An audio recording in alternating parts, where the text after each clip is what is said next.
யாருக்குமே தெரியாது. இந்த திருட்டு ஆவியினால வரக்கூடிய விளைவு. இன்னைக்கு நீங்க பேங்க்ல கொள்ளடிக்கலாம், ஆஃபீஸில் கொள்ளடிக்கலாம். நல்லா கவனிங்க. கவர்மெண்ட்டுடைய பணத்தை வஞ்சிக்கலாம், மக்களுடைய பணத்தை வஞ்சிக்கலாம். சரியா? ஸ்டோரில் வேலை செய்கிறவன், ஸ்டோர் கீப்பராக இருக்கிறவன் பயங்கரமாக வஞ்சிக்கலாம். புரியுதா உங்களுக்கு? இஷ்டத்துக்கு பில்லை போட்டு வாங்கலாம். 10,000 பொருளை 15,000 போடுயா அப்படின்னு சொல்லி போட்டு பில் அதில் 5,000 நீங்கள் லஞ்சடிக்கலாம். நல்லா கவனிக்கணும். அது குடும்பத்துக்கே சாபமாக முடிஞ்சிடும். குடும்பத்துக்கே சாபமாக முடிஞ்சிடும்.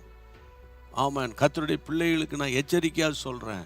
பாருங்கள் கர்த்தருடைய பிள்ளைகளை, இப்போ ஆகான கடைசி அந்த அந்த அந்த 7ஆம் அதிகாரம் 25, 26 வசனங்களில் அவனை நீ எங்களை கலங்க பண்ணுகிறது என்ன, உன்னை கர்த்தர் கலங்க பண்ணுவாராக என்று சொல்லி ஆகானை அவங்க கல்லால் அடித்து கொள்கிறாங்க. அப்போ ஆகானினுடைய ஸ்பிரிட் என்னன்னு கேட்டால் திருடுகிற ஆவி, அந்த பொல்லாத பிசாசு, திருட்டுத்தனம். அதை மற்றவங்க பொருள்களை நம்ம இச்சிக்கவே கூடாது. ஒரு வீட்டுக்கு போகிறீங்க, அந்த பொருள் இருக்குது, நம்மக்கிட்ட இல்லையே, ஐயோ அது வாங்கி வச்சுக்கிறாங்க, இது வாங்கி வச்சுருக்கிறாங்கன்னு சொல்லி நீங்கள் பொறாமப்படாதீங்க. ஒரு வீட்டில் ஒரு பொருளை பார்க்குறீங்களா, பார்க்க நல்லா இருக்கேன்னு அப்ரிஷியேட் பண்ணிட்டு வாங்க. சில பேர் அப்படி கண்டும் காணாமல் ஒரு மாதிரி பந்தாவாக போவாங்க. அந்த ஸ்பிரிட்டு நிறைய பேர்கிட்ட இருக்குன்னு எனக்கு தெரியும்.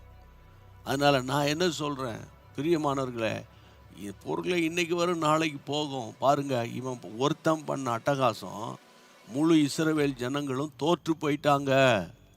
கர்த்தருடைய வாக்கு தத்துவம் நிறைவேறுவதற்கு இந்த ஆகான் ஒரு இடைஞ்சலாயிட்டான்.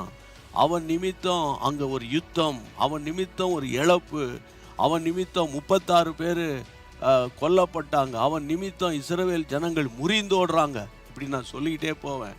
இதுக்கெல்லாம் காரணம் என்னன்னா, திருடுகிற அந்த திருடன், அவன் பொல்லாத பிசாசு